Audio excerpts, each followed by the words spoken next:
looking to connect a region of over 600 million bridges between our lands.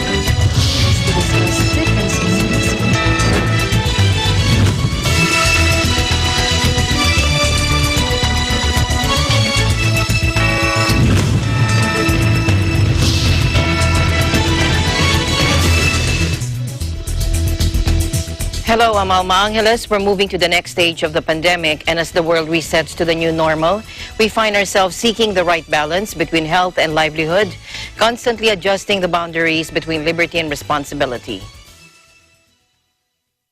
On today's headlines.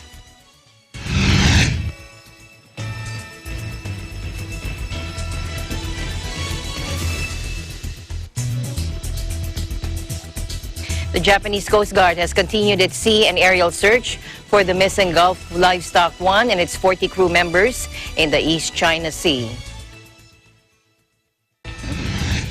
ASEAN is to sign a regional comprehensive economic partnership by the year end. Ralph Wandolph Empire will give us the details.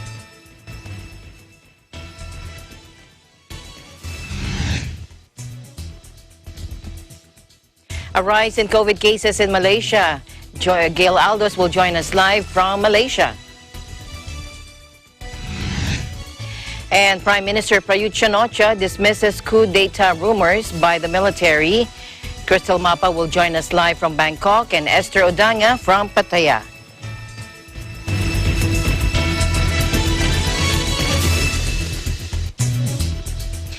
The Japanese Coast Guard has continued its search and rescue aerial search for the missing Gulf Livestock 1 and its 40 crew members in the East China Sea, according to the Department of Foreign Affairs. In a bulletin sent to reporters, the department said Japan resumed the rescue operation after the typhoon has eased but found no new survivors since Monday. Now, last Monday, the DFA confirmed that the remains of an unidentified man found on September 4 were that of a Filipino crew.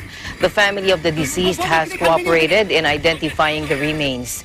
Meanwhile, the DFA also assured that the government remains steadfast in providing full support to Filipino seafarers and their families as its Foreign Service Post and the Philippine Overseas Labor Office in Japan continue to monitor and coordinate the situation with the Japanese authorities.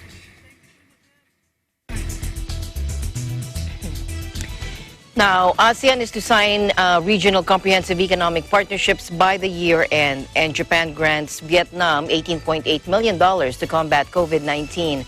Joining us live from Vietnam, here's Ralph Wandolph Empire. Ralph. Hi there, Alma. Good afternoon, and to all of our televiewers. It's nice to see you again. Okay. Alma, the Japanese government has agreed to provide about 2 billion Japanese yen, equivalent to $18.8 million in non-refundable aid to 4 major Vietnamese hospitals to help combat the COVID-19 pandemic. Vietnam's acting Minister of Health, Nguyen Thanh Long, and Japanese Ambassador to Vietnam, Yamada Takeo, on Monday signed a diplomatic note for the grant, which includes 1.8 billion Japanese yen, or equivalent to $16.92 million, for the beneficiaries, and 200 million Japanese yen, equivalent to $1.88 million in agent fees. The 4 hospitals to receive the funds are the National Lung Hospital, the National Hospital for Tropical Diseases, the National Institute of Hematology and Blood Transfusion, all in Hanoi, and Da Nang Si Hospital in the central city of Da Nang. The overall goal of the grant is to provide technical assistance to upgrade medical equipment to the 4 hospitals so that they can meet the prevention and control needs for the COVID-19 pandemic and other diseases and disasters. The aid will be dispersed over 18 months, beginning August 2020, according to the Ministry of Health. The government of Japan has supplied about $19 million, while the Japan International Cooperation Agency, or JICA, has provided technical support, test kits, personal protective equipment, face masks, and face shields, among other items worth $1.6 million in total to Vietnam since the start of the pandemic, according to Ambassador Takeo. The ambassador also thanked Vietnam for donating over 1.2 million face masks to Japan when the country was in short supply of the items. On Monday, the Vietnamese acting health minister and the Japanese ambassador also discussed safety measures for passengers after the two countries agreed to resume air routes later this month for the quarantine of Japanese experts in Vietnam and the licensing of Japanese drugs in Vietnam. The two sides discussed and agreed to speed up the Japanese-supported project to build Chow-Rate 2 hospitals in Ho Chi Minh City, which has been on the table for 5 years but has not been implemented. Now, in other news, economic ministers of ASEAN member nations have agreed on the signing of the Regional Comprehensive Economic Partnership, or RCEP, by the end of 2020. The Vietnamese Minister of Industry and Trade, his name is Tran Tuan Ai, chaired a press meeting on Sunday to announce results of the 52nd ASEAN Economic Ministers meeting, or they call it AEM 52, and related conferences, which were held online from August 22 to August 29.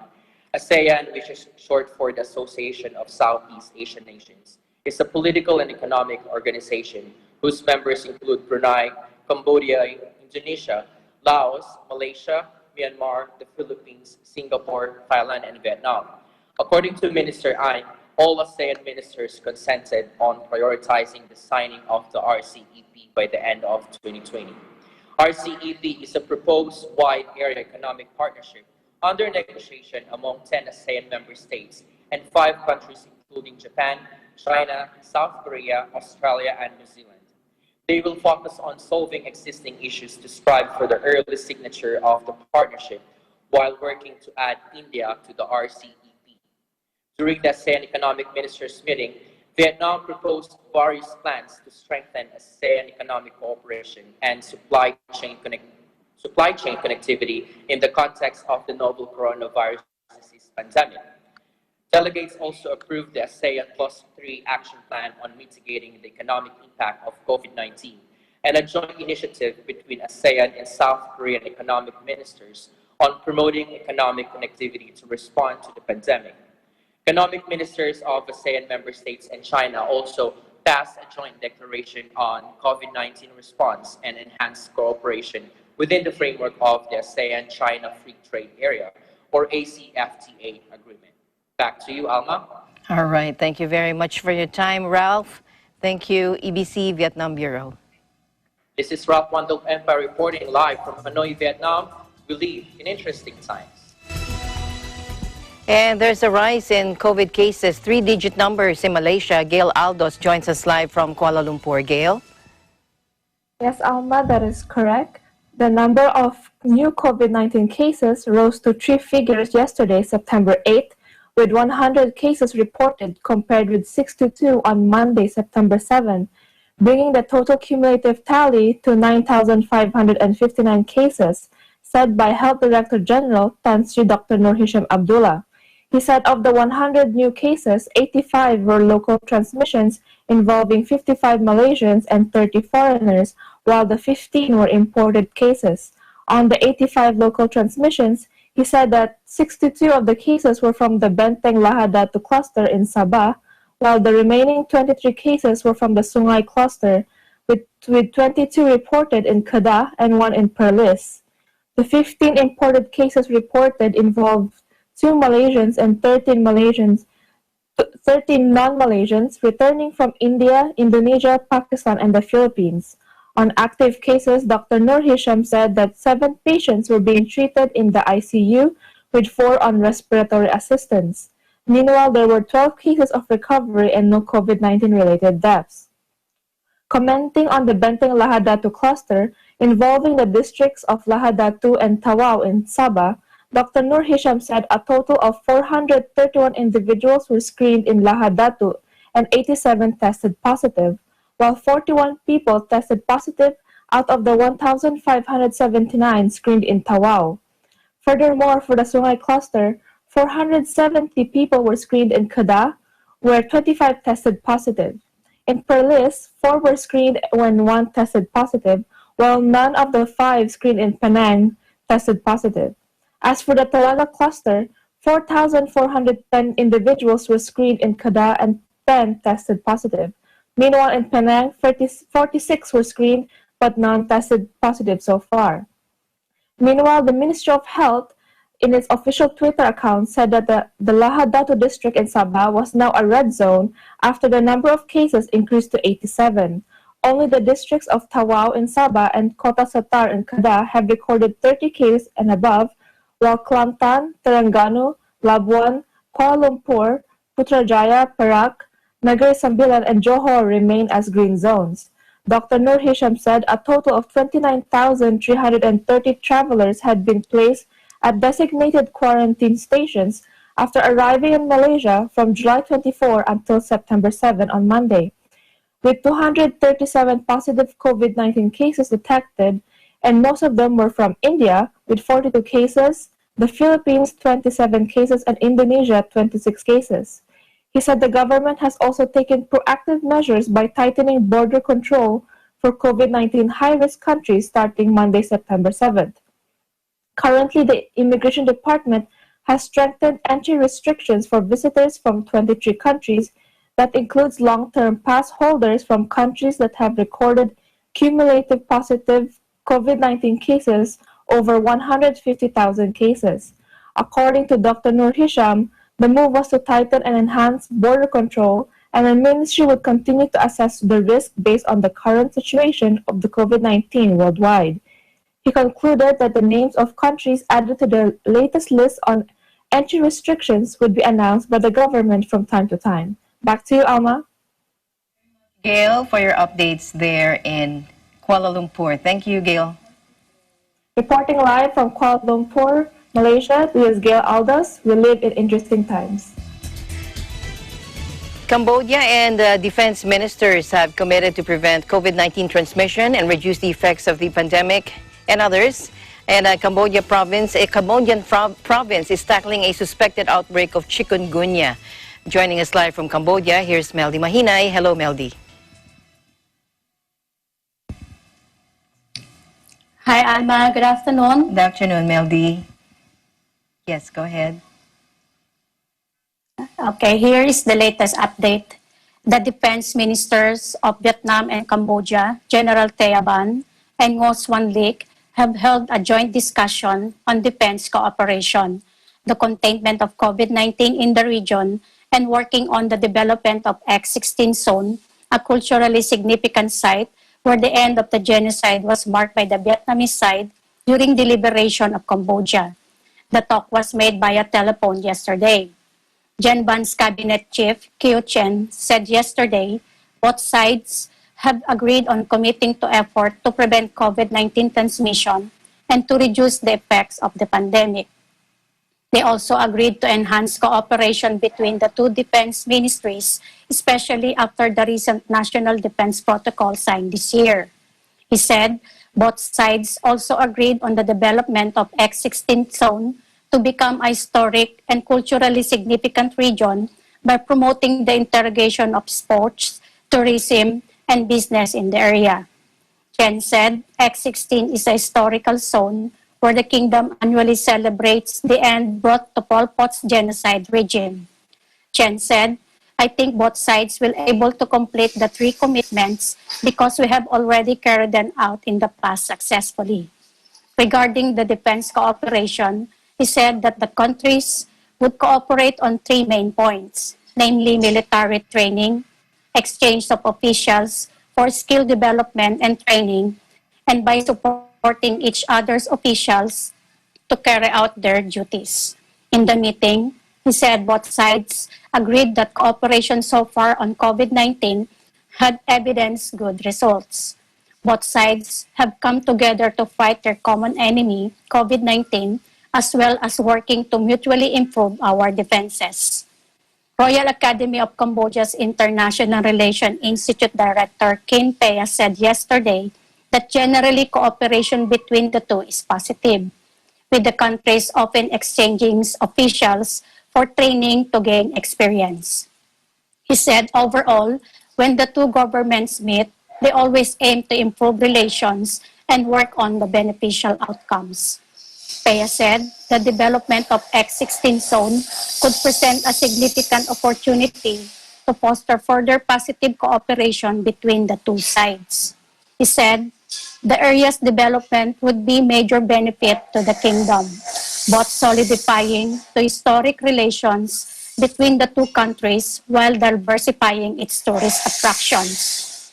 However, the unresolved issue of the Vietnam soldiers' tent installation along the Cambodian border has left a bitter taste in the mouth. This makes the Cambodian public think that Vietnam is using politics diverting its own issue with China to an issue with Cambodia.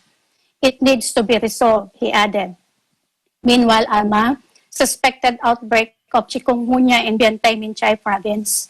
The Vientiane Minh Provincial Health Department has reported that around 49 citizens are suspected to have fallen ill with chikungunya disease in the latest outbreak of the disease. Speaking during an interview today, Department Director Lee Chang Sabat said that the group who fell ill, 27 were females and 22 were males, with 23 of the patients sent to Mongpulbore Provincial Hospital for blood testing to confirm the initial diagnosis. We are currently waiting for the blood test results, which are expected tomorrow afternoon. The preliminary diagnosis for the patients who are suffering from abnormal fever, sore throat, skin rashes, severe joint pains, and some cases convulsions is that they have fallen ill of the mosquito-borne chikungunya disease. He added, no deaths were registered, but some of the people who fell ill were kept overnight to monitor their condition. Meanwhile, Tubon-Kumon Provincial Health Department Director Keo Banak said there has been no chikungunya cases registered in the province, which suffered from an outbreak early the year. And all the previous patients who were diagnosed with the disease have now recovered. Chikungunya is a viral illness transmitted by mosquitoes. Symptoms are generally self-limiting and last for 2 to 3 days. The virus remains in the human system for 5 to 7 days, and mosquitoes feeding on an infected person during this period can also become infected and pass it on. Back to you, Alma. All right. Thank you very much, Meldy. You do take care, and you stay safe, stay healthy. Meldy? Okay, Alma, same to you.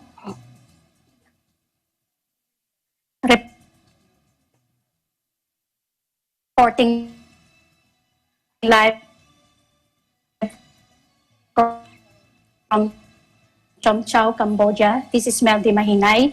We live in interesting times. Thank you, Meldy. Now, in Thailand, Pattaya is looking to develop the Cape Valley High and make it into a sustainable tourist hub. Joining us live from Pattaya, Thailand, here's Esther Odanga. Hello, Esther. Hello, good afternoon, Alma, and to our viewers around the world. So here's the latest update over here in Pattaya, Thailand. Pattaya City is proposing a mega project worth about 2.9 billion baht to elevate the famous Cape Valley High area. The project is expected to be a joint investment between the government and the private sector. Deputy Mayor of Pattaya City, Mr. Ranakit Akasing, on Tuesday presided over a public hearing attended by more than 300 stakeholders to air opinions on the project's feasibility study. The Deputy Mayor said Pattaya City was developing its tourism in alignment with the government's Eastern Economic Corridor or EEC plans. These include Utapao International Airport, a high-speed train line, and a commercial seaport. Pattaya City has hired Pursuit Technology to conduct the feasibility study with the ultimate goal of developing the Cape Valley High area with the use of technology and innovation. Songkrit Sapakit, the study manager, said that 2.9 billion baht development consisted of 3 main parts. The first was for a terminal for cruise ships at the tip of the Cape with 2-story administration building. There would also be a recreation area by the Bali High boat pier covering about 15 rai plus a 4-lane access road and an open space for various activities. The waterfront would be expanded with major construction extending into the sea. There would also be other structures including a department store, a second boat pier, a skywalk, and a passenger terminal for the planned light electric train. Third, Mr. Songkrit said there would be a 38,000 square meter commercial area near the existing walking street, which would also be a new tourist attraction. More than 60% of people in Pattaya City and the project's other stakeholders have reportedly indicated support for the terminal cruise building during the previous public hearings.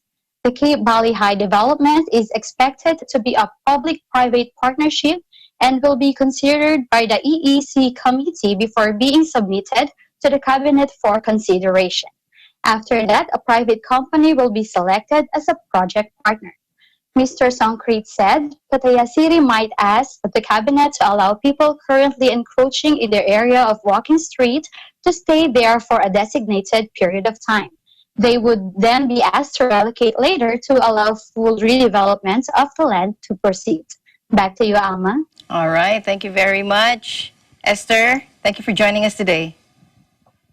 Thank you, Alma. And reporting live from Pattaya, Thailand, this is Esther Odanga. We live in interesting times. And staying in Thailand, the Prime Minister Prayut Chan-o-cha is dismissing coup d'etat rumors by the military. To tell us more about that, here's Cristel Mapa joining us live from Bangkok. Yes, Cristel. Hello, Alma, and hello to all our viewers around the world. Here's a brief update about politics in Thailand. Prime Minister Prayut Chan-o-cha on Tuesday dismissed a rumor of an impending coup d'etat by the army as baseless, while the army spokesman warned against distortion of information. The premier spoke at Government House about a coup rumor spurred by the recent movement of forces and army equipment in many areas. General Prayut said the speculation was groundless and abruptly ended his press briefing. The special advisor to the army said that they would notify the public in advance of any movement of forces and armaments from an army unit and called on the public not to panic. On the coup rumor, he said Army Chief General Apirat Kongsumpong had warned all units to exercise caution and suggested they communicate the right message to the public to end the speculation. Army spokesman Colonel Win Thai Suvari said the rumor that the army had been mobilizing military equipment in preparation for a coup was a distortion of the truth. This update is from Bangkok Post. Back to you, Alma. All right. Thank you very much, Cristel, for your updates in Thailand. Stay safe. Thank you, Alma. Reporting live from Thailand, this is Cristel Mapa. We live in interesting times. Thank you, Cristel. ASEAN in Focus will be right back.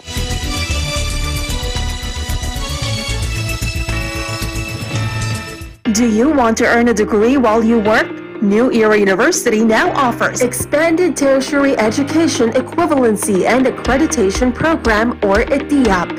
ETIAP is an educational scheme that recognizes knowledge, skills, and prior learning obtained by individuals from non-formal and informal education experiences. It is implemented through deputized higher educational institutions like the New Era University that awards the appropriate degrees. Programs offered are the following: Master's Program, Masters of Arts in Education, major in Educational Management, Master's Program in Business Administration, Bachelor of Arts in Science, major in Political Science, Bachelor of Arts in Science, major in Mass Communication, Bachelor of Science in Education, major in Filipino, major in English, Bachelor of Science in Business Administration with majors in Human Resources Development, Marketing Management, and Financial Management. Beneficiaries must be Filipinos who have attained at least high school level of education. The program is flexible and you don't need to attend regular classes. Expanded Tertiary Education Equivalency and Accreditation Program, or ETIAP, is under the supervision of Dr. Nilo L. Rosas, the University President, and Professor Anita P. Santos, Director of ETIAP. For more information, contact the following: Christina Moreno, 0995-138-0786, or email cvmoreno@meu.edu.ph, or Arlene Sarmiento, 0906-298-9150, or email cedctl@meu.edu.ph. What are you waiting for? Let New Era University be your partner in achieving your dreams.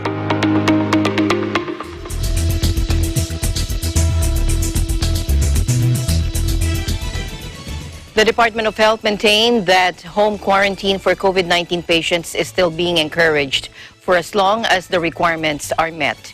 This was the reaction of the DOH when sought for comment after Interior Secretary Eduardo Año said that the government is considering to implement strictly a no-home quarantine policy to prevent the spread of the virus to family members. He said home quarantine is encouraged only when all of the following, not just some requirements, are also strictly met. Solo room, solo toilet, and no elderly. It is also expected that patients undergoing HQ or home quarantine are regularly monitored by their barangay health emergency response. Otherwise, the patient should be transferred to a quarantine isolation facility. Cebu Mayor Edgardo Labella said 49 barangay isolation centers are now closed after the city flattened the curve of the coronavirus disease. Now, in a virtual presser, Labella said of the 53 barangay isolation centers, with a total of 3,052 bed capacity established at the outset of the fight against coronavirus in March, only 4 remain operational and are still accepting COVID-19 asymptomatic patients. He said the fight against COVID-19 is not over yet. He said we just don't know if we are still in the middle of this pandemic. The Department of Health in Central Visayas, or DOH-7, on Monday said the city has 335 active COVID-19 cases, with 90% of the 9,692 logged cases since February have recovered from the virus. Labella also said the 90% is even higher than the national recovery rate. Cebu City has 658 deaths due to COVID-19. He credited the gains in combating the coronavirus with the decision of President Duterte to assign Environment Secretary Roy Cimatu and retired Military General Melquiades Feliciano in Cebu to oversee the government response after a spike in infections detected in June. In other news, dozens of Rohingya refugees are believed to have died in the Andaman Sea after spending more than 200 days afloat, owing to a collective unwillingness of countries to take them in, according to the UN Refugee Agency, or UNHCR. Now, the agency said that 300 Rohingya refugees had made headlines when hundreds of thousands fled persecution in Myanmar in 2017, had landed on the northern coast of Aceh, Indonesia, early on Monday morning. After months at sea in desperate conditions, UN staff there are supporting local authorities to assess the needs of the refugees, according to its statement. Their hazardous ordeal had been prolonged by the collective unwillingness of countries to act, according to the UN agency. It noted, too, that the Bali process, which was created 5 years ago by countries in the region to prevent such tragedies from happening, had failed to save lives through rescue and disembarkation. Among the rescued group, 2/3 are women and children. More than 30 people are believed to have died at sea. Meanwhile, Myanmar's election campaign began on Tuesday with Aung San Suu Kyi, who remains widely admired and respected at home despite her tarnished image abroad, hoping for a landslide win to further cement her status as the country's civilian leader. The Nobel laureate's National League for Democracy, or NLD, swept to power in 2015, the first national poll since the Southeast Asian nation emerged from decades of junta rule. Despite the coronavirus threat, campaigns are for now underway, albeit with accessories. Wearing a red face mask, plastic visor, and rubber gloves, Ms. Suu Kyi Tuesday morning raised the NLD flag with its fighting peacock symbol at the party's office in the capital, Naypyidaw. "We want our victory to be the country's victory," she said, thanking supporters for flying the NLD colors across the nation. Ms. Suu Kyi, once hailed as a democracy icon, has seen her international standing plummet in recent years over allegations that Myanmar committed genocide against its Rohingya Muslim community.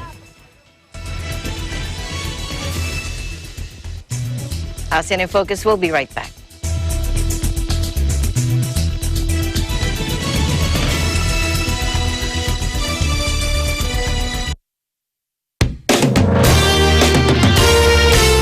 Ngayong Sabado sa Tagisan ng Galing, Part 2, Singing Edition. Wow! Fun, good vibes at entertainment all-in-one upang pasayahin ang weekend nyo. Dito sa Tagisan ng Galing, Part 2, Singing Edition. For win. Time Lagi sa Nanggaling Part 2 is co-presented by Cooper, an expert in air conditioning and electromechanical. Also engaged in structural, electrical, fire protection, plumbing, and sanitary services. Cooper, your ultimate MEPS and air conditioning solutions. Unlad Incorporated International, fight against global poverty. Canrib Corporation, your ventilation and air conditioning specialist. Our sponsors, BDO, we find ways.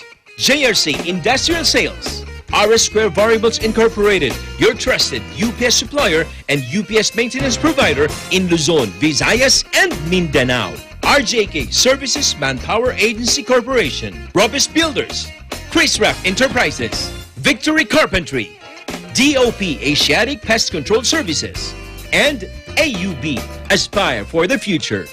In partnership with New Era University ETAP, Expanded Tertiary Education, Equivalency and Accreditation Program. Embrace Cafe, we embrace differently abled persons.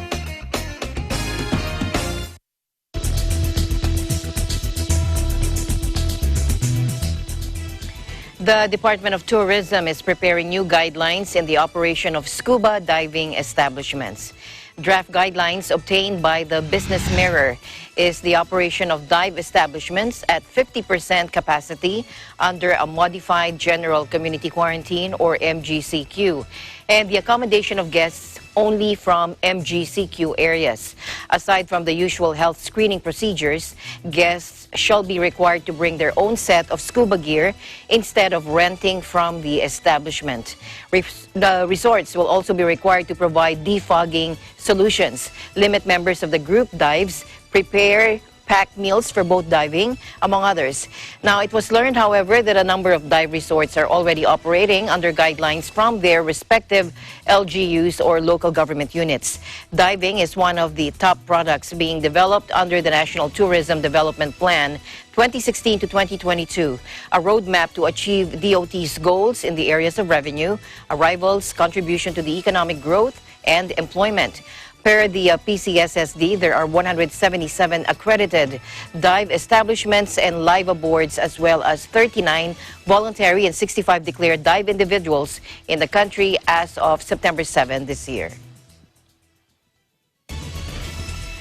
President Duterte conferred the Order of Sikatuna on U.S. Ambassador to the Philippines, Sung Kim, during his farewell call in Malacanang on Monday. The Order of Sikatuna is an order of diplomatic merit conferred upon diplomats, officials, and nationals of foreign states who have rendered conspicuous service in fostering, developing, and strengthening relations between their country and the Philippines. President Duterte also congratulated the outgoing U.S. ambassador for his successful tour of duty in the Philippines. He conferred on Ambassador Kim the Order of Sikatuna with the rank of Datu, Gold Cross, or Gold Distinction. The President also expressed appreciation for Ambassador Kim's vital contributions in strengthening the alliance and partnership between the Philippines and the United States. Malacanang said that during the almost 4-year stint of the U.S. ambassador, U.S.-Philippine relations marked important milestones, including the historic return of the Balangiga Bells to the Eastern Summer in December of 2018. Cooperation in various areas of shared interest, especially in defense and security, trade and investments, and people-to-people exchanges, likewise expanded, said a statement from the Office of the President on Ambassador Kim's farewell call. The outgoing U.S. ambassador, for his part, thanked President Duterte and expressed the United States' commitment to the alliance and partnership with the Philippines based on shared values and meaningful history. In other news, Thailand have withdrawn from badminton's Thomas and Uber Cups after former world champion Ratchanok Intanon and other players pulled out over coronavirus fears, according to an official and her coach.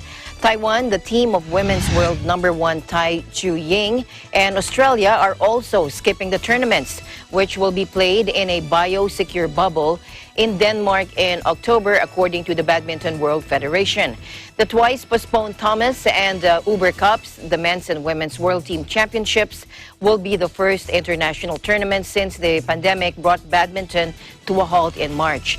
Thailand has blamed its withdrawal on special circumstances related to COVID-19 in addition to injuries to key players, according to the BWF in a statement. Badminton Association of Thailand President Patama Liswadchakul said separately that the decision was triggered by the withdrawal of several players.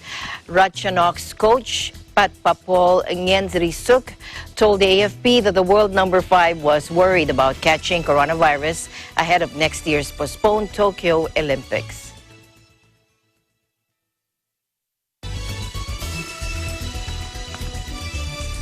ASEAN in Focus. We'll be right back.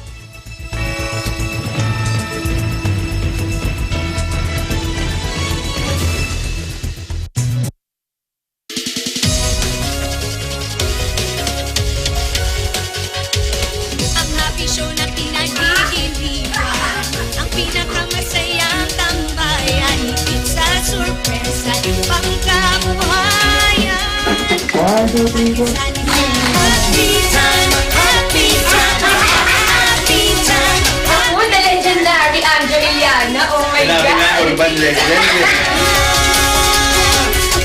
We do not want to compete. Magpapasaya lang kami. Sabi ko, kumbaga sa tanghali, hindi naman pwedeng isang ulam lang. Mas maganda kung meron kang pinagpipilian. Happy time! Malalayong lugar ang kanilang narating para maghanap buhay. Tulungan ang pamilyang iniwan sa sariling bayan. Yan ang ating mga overseas Filipino worker. Pero dahil sa di pangkaraniwang pangyayaring hatid ay krisis, may ilan sa kanilang nagpasyang umuwi. Pinagyaman ang sariling lupain, nagtayo ng negosyo na kasama sa puhunan ang sipag at tiyaga. Ang mga OFW, maraming sakripisyo, ninanais maging kapaki-pakinabang maging sa kanilang pagbabalik bansa. Sapagkat ang ating mga bagong bayani, Pilipino pa rin sa puso at damdamin.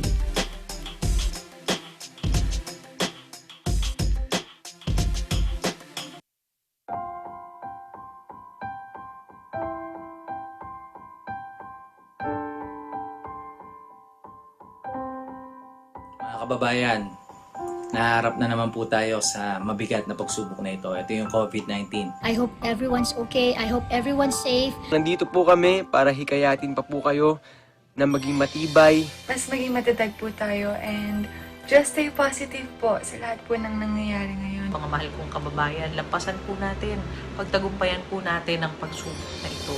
Stay strong sa panahon po na to. Huwag tayong mawawalan ng pag-asa. At inihikayat din po namin kayo na sana makinig po tayo sa ating gobyerno. Sumunod muna tayo sa gobyerno dahil yun yung pinakamainam na paraan para hindi na lumagana pa yung virus. Let's all stay at home. Spend time with our loved ones, with our families. At higit po sa lahat, make sure to pray. Pray for everyone. Pray for everything that is going on right now. Especially our frontliners po who are sacrificing their lives to take care of everything. Higit sa lahat, patuloy tayong lumapit, magtiwala at manalangin sa ating Panginoong Diyos. Lagi tayong manalangin dahil yung po ang may pinaka-mainam na solusyon sa lahat po ng mga problema natin. God bless you and your family. Please stay strong and keep our faith. Tuloy po ang laban.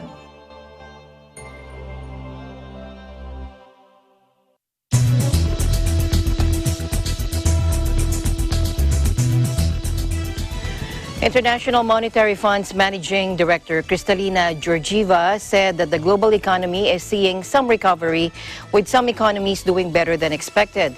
But she said risks remain for developing and emerging countries. Let's take a look. And last but not least, we need to recognize that this crisis is telling us we have to build resilience for the future by investing in education and digital capacity everywhere, in human capital, the health systems, the social protection systems in countries by making sure that the other crises in front of us, like the climate crisis, are well integrated. And last but definitely not least, by preventing inequalities and poverty raising their ugly heads again. For developing economies, for emerging markets with weaker fundamentals, we have to boost financing available to them, all of us.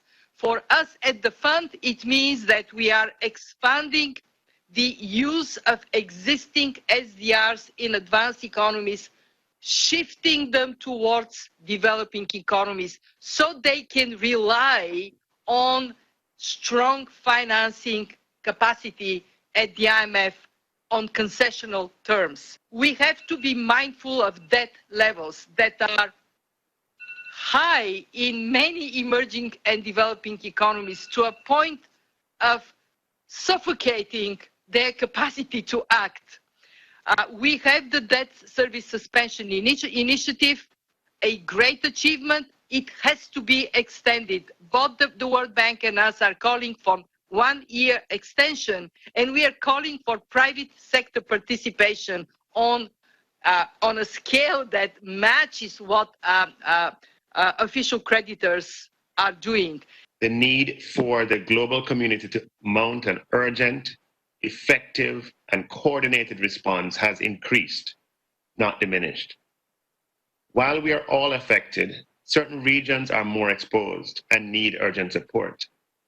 The tourism-dependent and moderate to highly indebted economies of the Caribbean, other small island developing states, as well as many low-income countries have borne the brunt of the social and economic impact of the pandemic. An external shock of this magnitude has obvious credit implications, which will be most acute in developing countries that encounter the crisis with high debt burdens, low levels of foreign exchange reserves, and large current account deficits.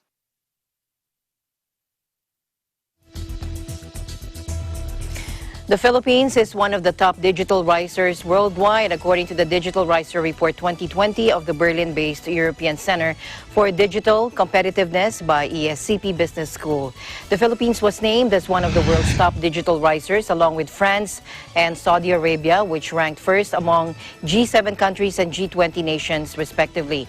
The country landed at the top spot in the East Asia and the Pacific region, while New Zealand at the bottom of the ranking. The report read, quote, "In East Asia and the Pacific, the Philippines was the top digital riser over the last 3 years, while New Zealand fell significantly behind. The report analyzes a country's digital competitiveness during the last 3 years, indicated by digital ecosystem and mindset. The Philippines also ranked first in mindset dimension and second in ecosystem. The report said, quote, "The Philippines' outperformance can mainly be explained by its Innovate Startup Act Lighthouse initiative, which was passed in 2019 to strengthen, promote, and develop an innovative and entrepreneurial ecosystem and culture." The report cited the government's regulation on startup visas for owners, employees, and investors as part of the Startup Assistance Program 2019 to 2023, prioritizing and expediting promising startups and enablers for their applications with state services and directing education institutions to integrate entrepreneurship in their curriculum, as well as providing grants and incentives to academic institutions. Within the region, Thailand is next to the Philippines, followed by Indonesia, China, Cambodia, Japan, Mongolia, Brunei, Singapore, Taiwan, South Korea, Malaysia, Australia, Vietnam, Hong Kong, Laos, and New Zealand. And finally, in our news, Disney's Mulan remake is facing fresh boycott calls after it emerged that some of the blockbuster scenes were filmed in China's Xinjiang, where widespread rights abuses against the region's Muslim population have been widely documented. Even before the latest Xinjiang controversy, the hashtag boycott Mulan has been trending in recent weeks in Hong Kong, Thailand, and Taiwan. The lavish $200 million film about a legendary female Chinese warrior was already tangled in political controversy after star Liu Yifei voiced strong support for Hong Kong's police as they cracked down on democracy protests last year. Rights groups, academics, and journalists have exposed a harsh crackdown against Uyghur and Kazakh Muslims in Xinjiang, including mass internments, enforced sterilizations, forced labor, as well as intense religious and movement restrictions. Isaac Stonefish, a senior fellow at the Asia Society, said the film was now arguably Disney's most problematic movie since Song of the South, a 1946 glorification of antebellum plantation life that the company has since pulled.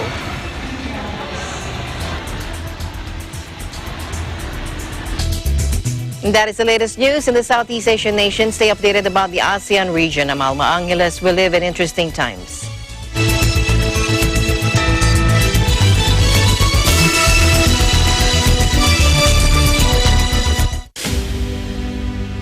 Ang layunin ng UNLAD, Kaagapay sa Hanapbuhay, itong programang ito sa pangunguna ng ating tagapamahalang pangkalahatan ng Kapaliwag